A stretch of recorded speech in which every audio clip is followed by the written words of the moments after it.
अस्सलाम वालेकुम जी, मैं हूं असद अब्बास और आप देख रहे हैं डीटीएम पाकिस्तान। पाकिस्तान में जो ये वाला रवां हफ्ता है आज जुम्मतुल मुबारक है, ये सरप्राइज़ से भरपूर रहा। सबसे बड़ा सरप्राइज़ ये था कि मियां साहब की जो पार्टी है उसने यू टर्न लिया नवाज शरीफ के उस बयान से कि जिसमें उन्होंने कहा था कि अगर वो हुकूमत में आए तो जनरल बाजवा और जनरल फैज़ और वो जजेस जिन्होंने उनको हुकूमत से निकाला था उनका एहतसाब किया जाएगा और उनको सज़ा दी जाएगी। इस बात पे जो है वो ज़ाहिर है एज़ यूजुअल जो है कहा तो ये जाता है कि जी पीटीआई वाले जो है वो यू टर्न के मास्टर्स हैं, लेकिन अगर आप इस हफ्ते के जो है वो बयानात उठा के देखें तो चाहे वो मरीम नवाज शरीफ हों, चाहे शहबाज शरीफ साहब हों, चाहे ख्वाजा आसिफ हों और चाहे इसहाक डार साहब हों, सब ने कहा कि जी मियां साहब ने जो है वो अपना मामला अल्लाह पे छोड़ दिया है। अब अल्लाह करे कि उन्होंने अपना मामला अल्लाह पे छोड़ा हो, लेकिन हम चाहते हैं कि वो पाकिस्तान का मामला भी अल्लाह पे छोड़ दें ताकि मुल्क जो है वो कहीं आगे बढ़े और मियां साहब वहीं बैठ के अल्लाह अल्लाह करें और वापस ना आएँ, ताकि जो पहले से ही एक अनरेस्ट है मुल्क में, एक जो सियासी फ़िज़ा है और जो मुल्की एक फ़िज़ा है उसमें मज़ीद जो है वो गिरफ्तारियाँ, प्रोटेस्ट, ये वो सारी चीज़ें ना हों। तो एक तो ये है। दूसरा सरप्राइज़ जो है वो फिर था कि जी माहिरा ख़ान की शादी बहुत सारे लोगों के लिए सरप्राइज़ था और ये एक बड़ा अच्छा शगुन है, ख़ास करके हमारे माशरे में जो सोसाइटी में जो टैबूज़ पाए जाते हैं कि एक औरत जो है अगर वो उसने चाहे वो किसी भी फील्ड से ताल्लुक़ रखती है और अगर वो उसकी एक शादी जो है वो नाकाम हो जाती है तो उसके बाद अगर वो दोबारा शादी करना चाहती है तो हमारा मुआशरा जो है पाक व हिंद का मुआशरा है, इसकी मैं बात कर रहा हूँ, इस्लामिक माशरे की हम बात नहीं कर रहे, तो वो इस चीज़ को पसंद नहीं करता। हमारे यहाँ पाकिस्तानी माशरे में अगर एक औरत उसके बच्चे हैं और जैसे कि हमने देखा कि माहिरा ख़ान के जो बच्चा उनका जो बेटा जो है वो उनके साथ चल के आ रहा था, तो माशाल्लाह he is a growing child, grown up child, तो ये बड़ी खुशी की बात है, एक सरप्राइज़ भी था एट द सेम टाइम। ये एक ऐसा भी है, इस चीज़ की हमें हौसला अफजाई करनी चाहिए कि ख़वातीन के लिए भी जो है वो दरवाज़े बंद नहीं कर देने चाहिए कि अच्छा जी एक नाकाम शादी के बाद जो है वो बस उनकी लाइफ जो है वो घर तक महदूद रह गई है, अपने पेरेंट्स के यहाँ है जिस शोबे में है, इस चीज़ को टैबू नहीं बनाना चाहिए। तो ये एक अच्छा सरप्राइज़ था और उनका बड़ा अच्छा फ़ैसला है। हमारी दुआ है कि अल्लाह ताला उनकी जो आने वाली अज़दवाजी ज़िंदगी है उसमें बरकतें डाले और अल्लाह ताला उनको कामयाब करे। और आखिर में हम सबसे बात करेंगे कि जी उस्मान डार साहब की वापसी, उनका इंटरव्यू, ये एक बड़ा सरप्राइज़ था और वो सरप्राइज़ तो उस पर भी हम बात करते हैं। फिर उसके बाद उनकी वालदा की जो वीडियो आई है वो एक अनदर सरप्राइज़। तो सबसे पहले हम उस्मान डार साहब की जो है वो बात करते हैं कि किस ड्रामाई अंदाज में वो आए और कामरान शाहिद साहब जो है जिन्होंने जिस बाजारी तरीके से उनका इंटरव्यू किया। मैं बाजारी इस हवाले से कह रहा हूँ कि जिस अंदाज से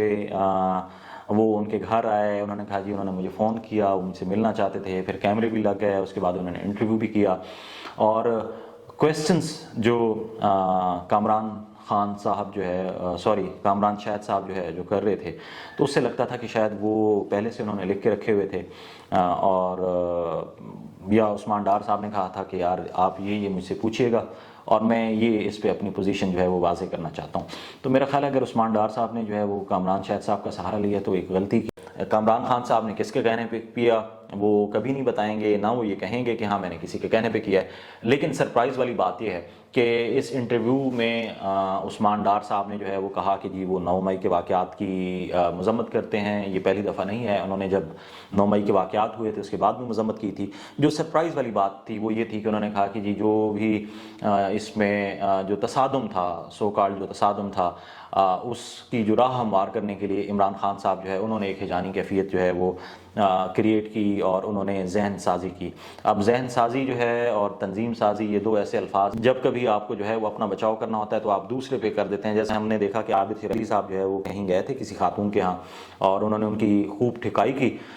ठुकाई करने के बाद जब उन्होंने अपने गार्ड्स को बुलाया और मीडिया वालों ने पूछा कि क्या करने गए थे, तो वो कहते हैं जी मैं वहाँ तंजीम साजी करने गया था। तो उस्मान डार साहब वाली जो है वो भी इसी तरह की जहन साजी है कि भाई बंदे में थोड़ी सी ग्रेस होनी चाहिए। बहुत सारी मजबूरियां हैं, बल्कि वो एक शेर भी है कि कुछ तो मजबूरियां रही होंगी, यूं कोई बेवफा नहीं होता। तो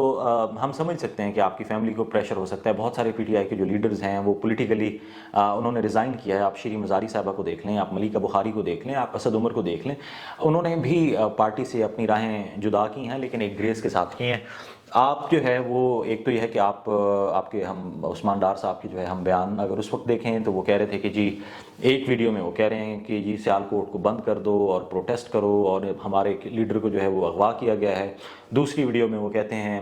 کل اگر آپ نے دیکھا ہو مہر بخاری کا پروگرام، ہم کوشش کریں گے کہ اگر وہ کلپ چلا بھی دیں، تو انہوں نے کاشف عباسی کے پروگرام میں کہا تھا کہ جی 9 مئی کے جو واقعات ہیں اس کی ہم مذمت کرتے ہیں، اور اس کے ساتھ ساتھ انہوں نے یہ بھی کہا کہ جی عمران خان صاحب جس میں کوئی انوالو نہیں تھا. اب اپنی کہی ہوئی بات کو جو ہے وہ کنٹراڈکٹ کر رہے ہیں. 190 کے اینگل پہ جو ہے انہوں نے ایک یو ٹرن لیا کہ نہیں جی عمران خان صاحب جو ہے انہوں نے ذہن سازی کی تھی اور اداروں کے درمیان ٹکراؤ پیدا کرنا تھا اور جنرل عاصم منیر کو روکنا تھا. حالانکہ عمران خان صاحب نے یہ بات نہیں کی. اب کوئی بھی بندہ کہہ دے، کل کو کوئی بندہ مجھ پہ کہہ دے کہ جی آپ نے یہ جو ولاگ کر رہے ہیں یا آپ کسی کو بدنام کرنے کے لیے کر رہے ہیں میرے سے پوچھے بغیر، تو یہ وہ والی چیزیں ہیں. پھر جو گریز کی میں نے بات کی ہے وہ یہ ہے کہ ٹھیک ہے یار، آپ ایک تو اتنے عرصے بعد جو ہے وہ آپ غائب رہے، غائب ہونے کے بعد آپ جو آئے اور آپ برآمد کہاں ہوئے؟ کامران شاہد صاحب کے. مطلب ایک ایسا تھرڈ کلاس اینکر جس کو نہ بات کرنے کی تمیز ہے نہ بیٹھنے کی تمیز ہے، بولنگ کرتا ہے اپنے جو مہمان آتے ہیں چاہے وہ کسی بھی پارٹی کے ہوں. آپ بے شک اگر آپ کو میری بات سے اتفاق نہیں ہے تو آپ کامران شاہد صاحب کے جو ہے نا پروگرامز اٹھا کے دیکھ لیں اور آپ کو اندازہ ہو جائے گا کہ وہ کس طریقے سے بات کرتے ہیں، کیا کرتے ہیں. تو ایک جس بازاری طریقے سے آئی ڈونٹ نو انہوں نے ان کو کیسے کنونس کیا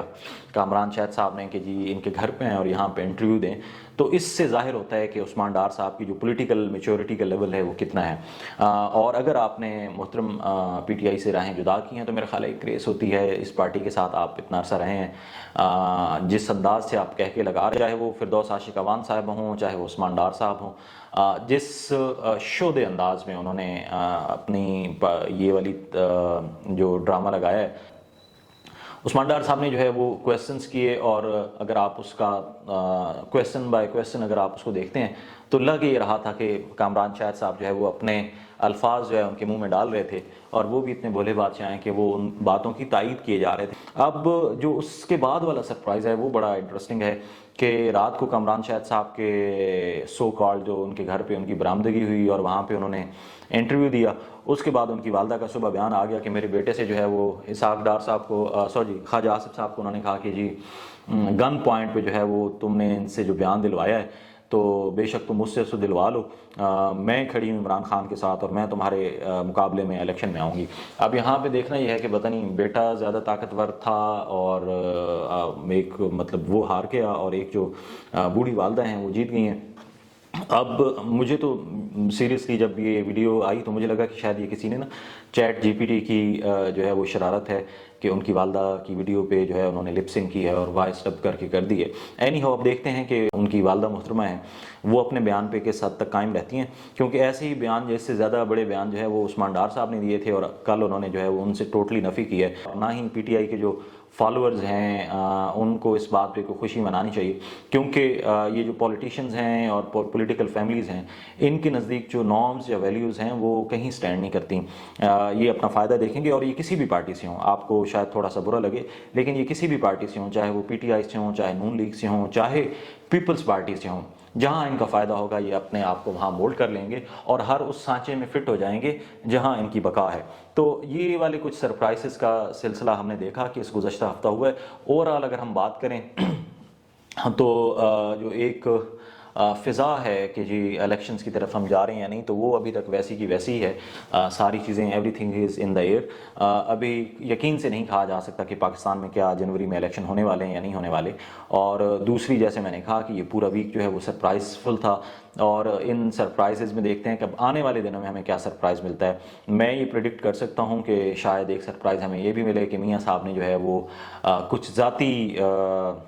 مصروفیات، ذاتی وجوہات کی وجہ سے اپنا جو 21 اکتوبر کا واپس آنے کا پلان ہے وہ کینسل کر دیا اور اس میں تبدیلی آئی ہے. تو دیکھتے ہیں، آپ بھی ہمارے ساتھ جڑے رہیں، اور جانے سے پہلے ہمارا جو چینل ہے ڈی ٹی ایم پاکستان، اس کو ضرور سبسکرائب کیجیے گا. فی امان اللہ.